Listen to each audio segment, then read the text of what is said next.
namaku Anggi.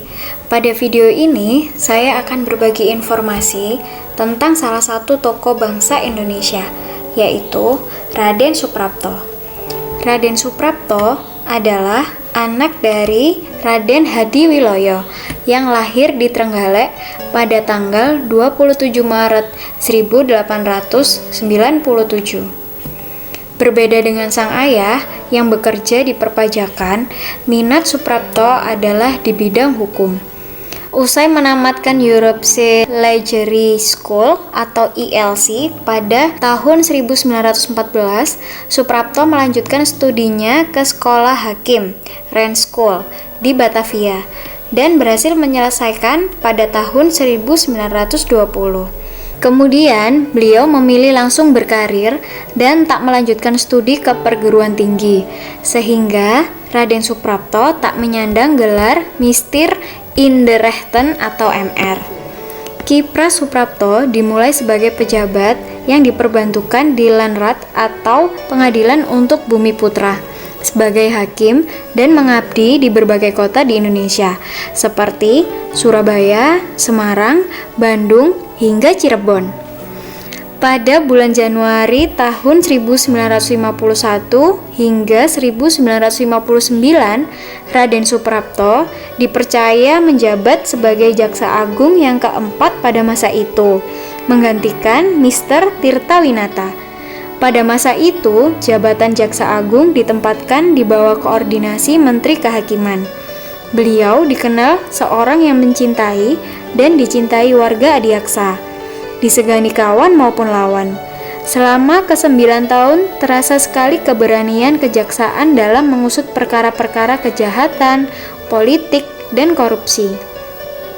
Sebagai penghormatan atas keberanian, kecerdasan, dan ketelitiannya, pada tanggal 22 Juli 1967, Suprapto diabadikan dalam bentuk patung setengah badan di Gedung Kejaksaan Agung.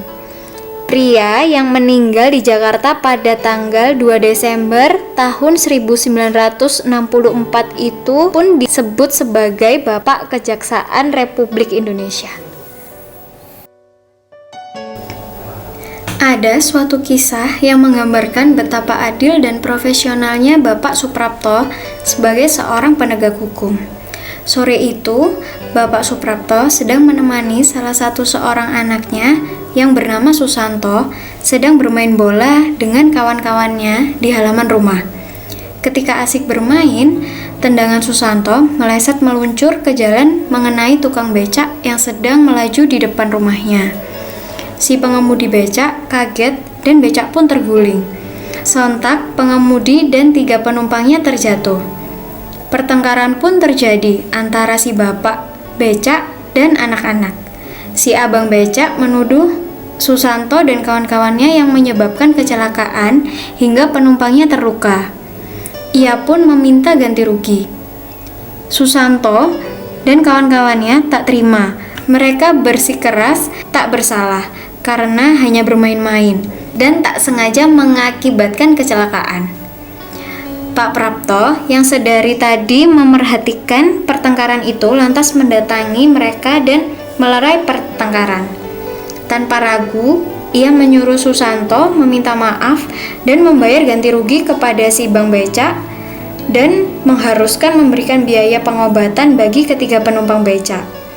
Begitulah kebijakan dan ketegasan Pak Prapto dalam menjunjung hukum, tanpa memperdulikan kerabat atau sahabat. Jika bersalah, harus berani mempertanggungjawabkan kesalahannya. Tidak hanya itu, sederet menteri pun tak lepas dari prinsip itu, seperti Ruslan Abdul Ghani, Kasman Singodimedjo, dan Sumitro Jojo Hadikusumo. Adalah beberapa menteri yang sempat diseret ke meja hijau oleh Pak Prapto. Bagi Pak Prapto, tak ada imunitas dalam hukum, tak terkecuali keluarganya dan para pejabat negara. Dari kisah tersebut, kita dapat mengambil nilai-nilai integritas yang dimiliki oleh Raden Suprapto, yang sangat menjunjung tinggi hukum dan bersikap adil terhadap siapapun tanpa mengenal latar belakangnya, sesuai dengan prinsip hidup beliau, yaitu demi keadilan, perkara apapun diputus secara bijak.